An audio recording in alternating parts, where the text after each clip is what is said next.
Hope everyone's had an insightful and productive day so far. As John's sort of introduced me already, I'll spare the introductions. Obviously, you can see the title and agenda of the meeting today, so I'll get straight into a little bit more about myself quickly. I've been working in the IT space for over 10 years, probably closer to 12, truth be told, at this point, 8+ of those being in cybersecurity, currently positioned at Cynet Security. You can see some of the companies that I've worked for on screen. Some of them you'll recognize, I imagine.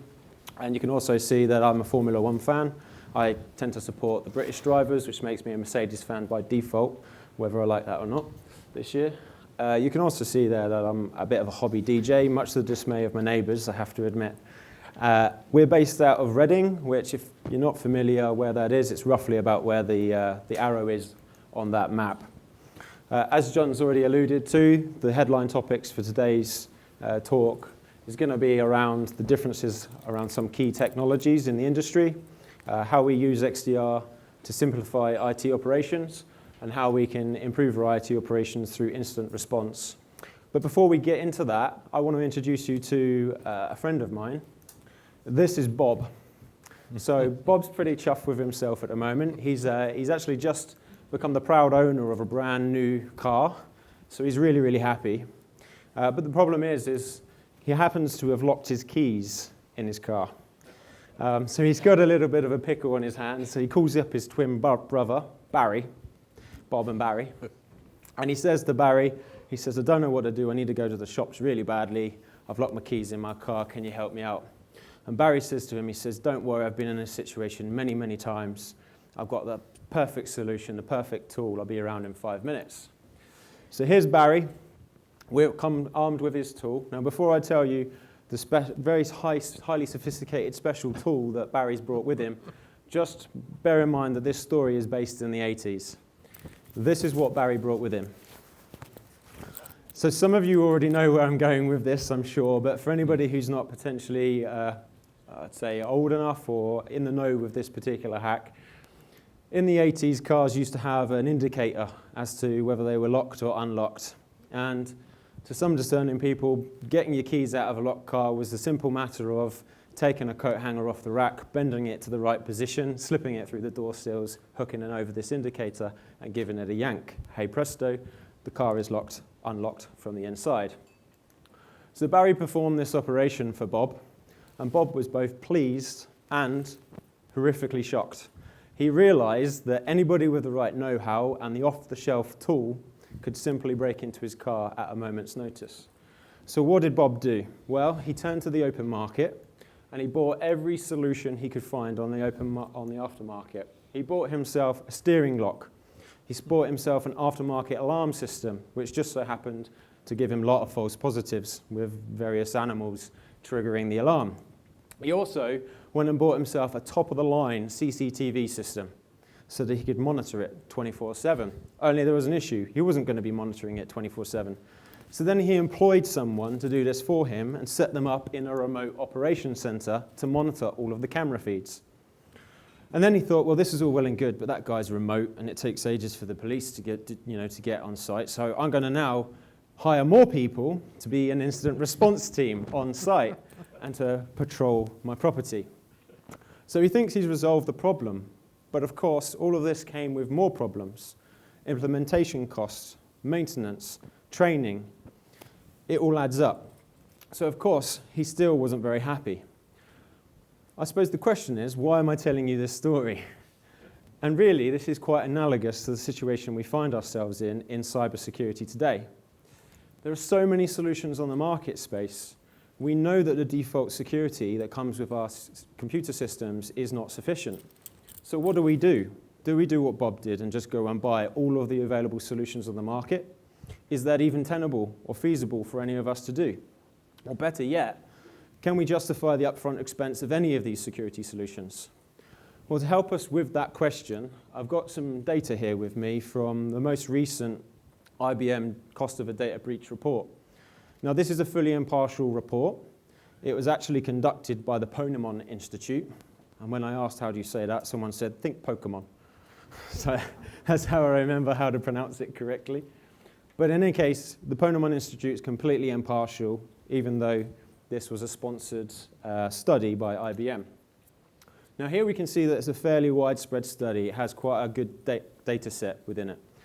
It spans 550 incidents, data breaches, across 17 regions and 17 industries with over 3,500 interviews conducted. Now the study found that the average median average data breach costs $4.35 million US dollars. Now unfortunately for us in the UK, we sit a little bit above the median average for the world. We sit in position 4, which is actually $5.03 million US dollars. And the list is topped out, probably rather unsurprisingly, by the US at around about $9 million US dollars. What I think is interesting on this slide, though, is the fact that they found that in 83% of organizations studied, there was actually more than one data breach to investigate. And I think the subtext of this is really what we all know to be true, is if you're a victim of a data breach once, there's a very high likelihood that you'll be a victim of a data breach again. So in truth, you can say there's a high likelihood of these costs being double or more. Some other data that I found useful from the study was also the average time of the life cycle. So this is the time to identify a threat and the time to contain the threat once we know what it is.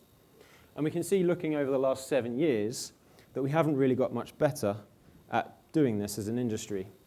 In 2022, we found 277 days, which is a 3% improvement on last year, but compared to 2016, we're actually 2% worse in total life cycle of a data breach. So I think there's a lot that we could do to improve this. In addition to this, the study also highlighted why this is important and why this might be relevant to board-level priorities. We can see that they reported that life cycles, data breach life cycles found under 200 days resulted in a median cost saving of 26.5%. So even in the event of a data breach, having more effective IT security operations is worth a lot of money. So I guess that sort of justifies the upfront cost of cybersecurity solutions in the first place. It becomes apparent that the means certainly do justify the ends. But the question still remains, what do we implement? We can't realistically implement absolutely everything.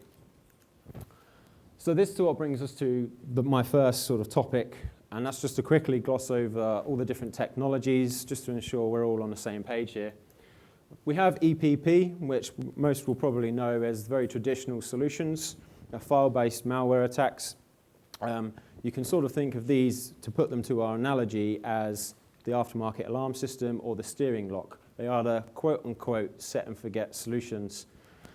Now these obviously generally have evolved into EDR, or endpoint detection and response solutions.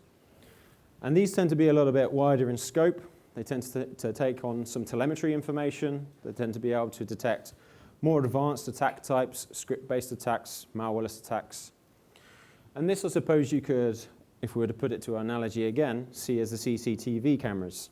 They have much more visibility than the other solutions, but we still have other solutions in the market space that fill other needs. SIEM, for example, security information event management, usually an invaluable tool in any SOC or security operation, aggregating information from various sources across the estate and giving you valuable insights. The issue with this, of course, is typically these are requiring quite a high degree of sophistication from staff members in order to operate and to get any valuable, actionable insight from. And they also tend to rely on getting data from other third-party solutions, therefore compounding the issue of having lots of different securities products and needing lots of different security options. Then we have SOAR, of course, Security Orchestration Automated in Response. And this, if we again relate back to the analogy that I gave you at the start, could sort of be the on-premise incident response team.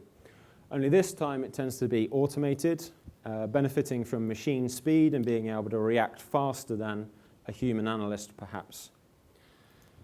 Lastly, we have MDR, which typically is going to be a turnkey solution provided as a service from some security operation that will be employing all those technologies that I've mentioned beforehand.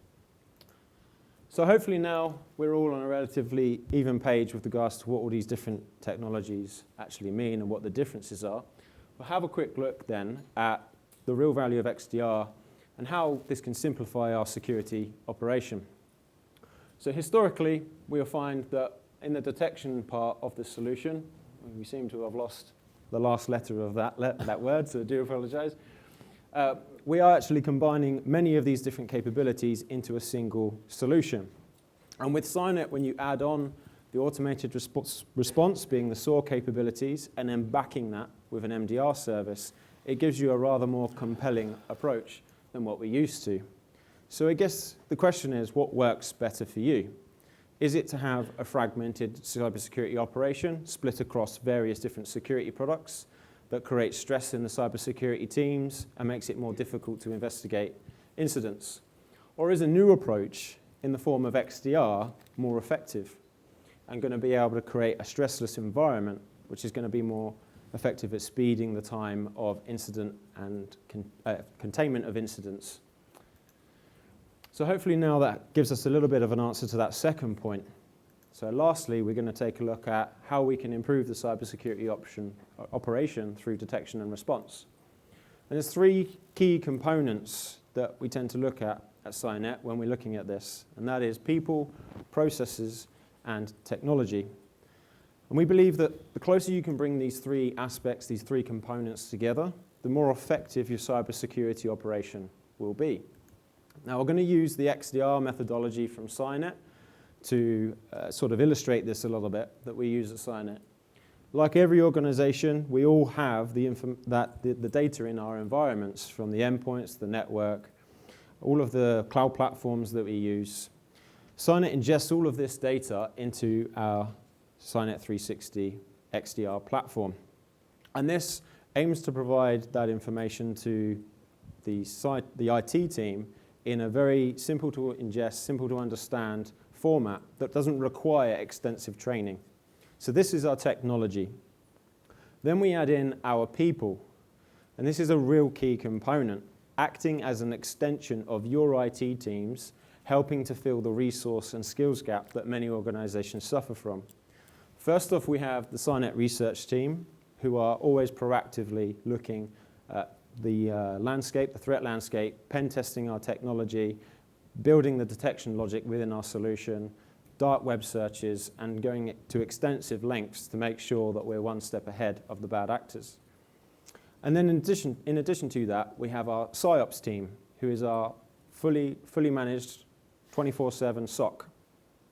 And these guys are really going to be able to provide you actionable insights off the back of the telemetry and the data that we find in the platform.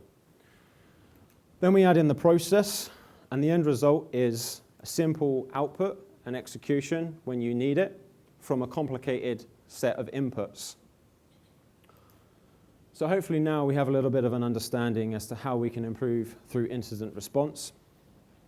But I know what you're thinking. You're wondering about Bob and how he solved his situation. So going back to Bob, he realized that it wasn't feasible to have all of these solutions. It just wasn't worth it in the end. But thankfully for him, he suddenly realized that he has a garage. So he may as well just put the car in there.